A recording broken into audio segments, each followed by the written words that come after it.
Tuskegee syphilis experiment. In the 1930s, the US was ravaged by syphilis, a bacterial infection often spread through sexual contact. An infected individual will develop sores, swollen lymph nodes, and other symptoms, which can become life-threatening if untreated. The study began in 1932 in Tuskegee, Alabama, during the height of the Jim Crow era. The U.S. Public Health Service, together with the Tuskegee Institute, launched what would become known as the Tuskegee Study of Untreated Syphilis in the male. The goal was to observe what would happen if syphilis-infected individuals were left untreated. The study started with 600 black men from Macon County, Alabama. Of these, 399 had syphilis and 201 formed the control group without the disease. The men were told they had bad blood, a vague term used locally for various illnesses. They were never informed they had syphilis, but they were promised free medical exams, meals, and burial insurance. At the time, no effective treatment for syphilis existed, so the study may have begun with scientific intent. For 40 years, the study remained hidden until 1972, when Peter Buxton, a former U.S. Public Health Service employee, leaked information to the press. The story broke in the Washington Star, and soon after, the New York Times ran a front-page expose. The experiment was shut down and a federal investigation began. By 1973, a $10 million class action lawsuit was filed. Survivors and their families eventually received financial settlements. Operation Northwoods. In the early 1960s, the US government devised a plan to manufacture a pretext for war with Cuba. The plan included staging terrorist attacks on American soil, blowing up ships, and faking plane hijackings. In 1962, the Cold War was at its peak. The failed Bay of Pigs invasion had embarrassed the CIA and the Kennedy administration. President John F. Kennedy refused to launch a full-scale invasion of Cuba, but the Pentagon wanted war. The plan was detailed in a 13-page memo titled Justification for U.S. Military Intervention in Cuba.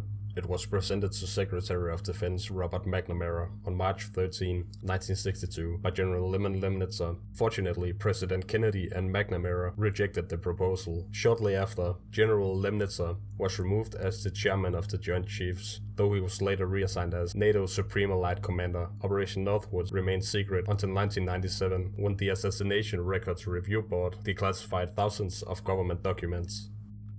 Operation Paperclip.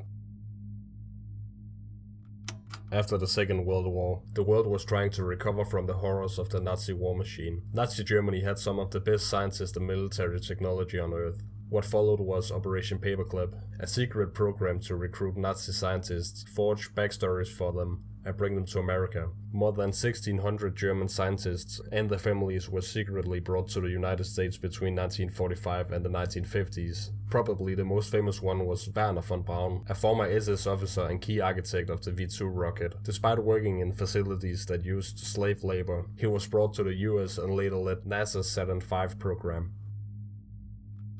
Big Tobacco lying about cancer risks. In the mid-20th century, cigarettes were everywhere. In TVs, movies, ads, and even doctors' offices, smoking was encouraged and marketed as glamorous and healthy.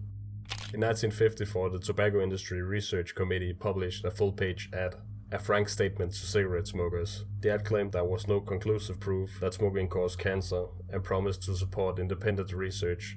Later documents revealed Big Tobacco knew nicotine was addictive and tar caused tumors, but suppressed the data and launched PR campaigns to confuse the public. The industry marketed filtered cigarettes as safer and even paid actors to dress as doctors to claim certain brands were physician recommended.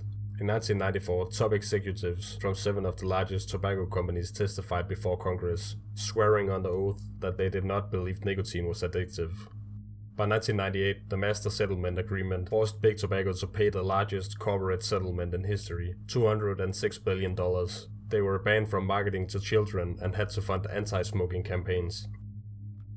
Radiation experiments on civilians. The US government conducted experiments on its own citizens. It started during the Manhattan Project. Scientists wanted to understand how radioactive elements like plutonium behaved in the human body. Between 1945 and 1947, at least 18 hospital patients were unknowingly injected with plutonium, one of the most radioactive and deadly substances on Earth. Later at Vanderbilt University, over 700 women were given radioactive iron disguised as vitamin drinks. Researchers wanted to study how it passed to the fetus. At a school for mentally disabled children in Massachusetts, children were fed radioactive oatmeal, an experiment run by MIT and funded by the Quaker Oats Company. At the Hanford site in Washington state, the government recklessly released clouds of radioactive iodine into the air to track fallout patterns. This caused a spike in cancer rates. Only in 1993 did President Bill Clinton order a federal investigation. In 1995, a report confirmed that the US government had conducted hundreds of radiation experiments on unknowing citizens. Bayer HIV contaminated blood. In the early 1980s, HIV began spreading worldwide. A diagnosis was essentially a death sentence. For hemophiliacs, the risk was especially high since treatment required frequent blood transfusions. Bayer's subsidiary, Cutter Biological, produced a blood clotting medicine called Factor VIII. This medication was made by pooling blood plasma from thousands of donors, many of whom had HIV. By 1984, Bayer and Cutter Biological had developed a heat-treated version of the medication that could kill the virus. But to avoid losing profits, the dangerous version was sold in Asia and Latin America. Thousands of people, including children, were exposed to HIV-infected blood. In Hong Kong, Japan, Argentina, and other countries, people began dying, and many families never knew why until documents surfaced years later. Internal documents later revealed that Bayer knew their product was contaminated and dangerous, but they sold it anyway. In 1997, Bayer agreed to pay hundreds of millions in settlements, but denied wrongdoing. NSA Mass Surveillance.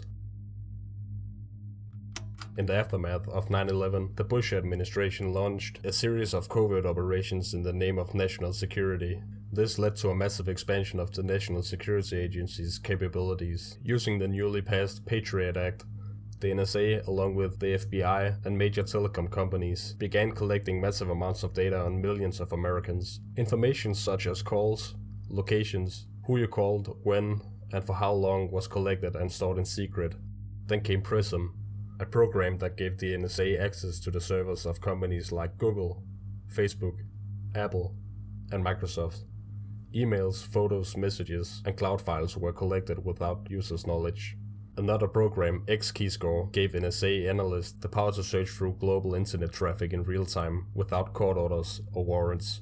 In 2013, 29-year-old NSA contractor Edward Snowden leaked classified documents to journalists. The leaks revealed that the NSA had collected phone records of every Verizon customer daily, tapped into undersea internet cables carrying global communications, and spied on allied foreign leaders, including German Chancellor Angela Merkel. Snowden was charged under the Espionage Act and fled the country.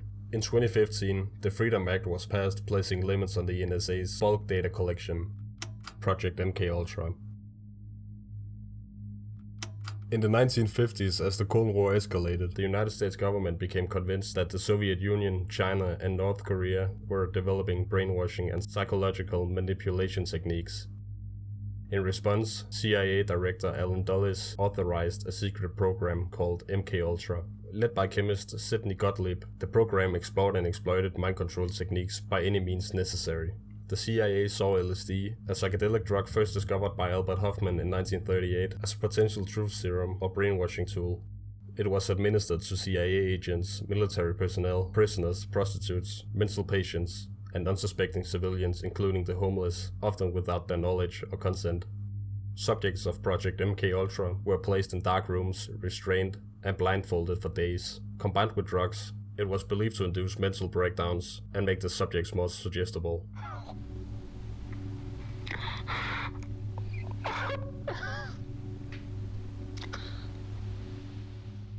In Canada, psychiatrist Dr. Ewan Cameron, under MKUltra Subproject 68, subjected patients to extremely high doses of electroshock therapy, drug-induced sleep for weeks, and repeated audio messages to reprogram their minds. Many patients suffered permanent brain damage, memory loss, and psychological trauma.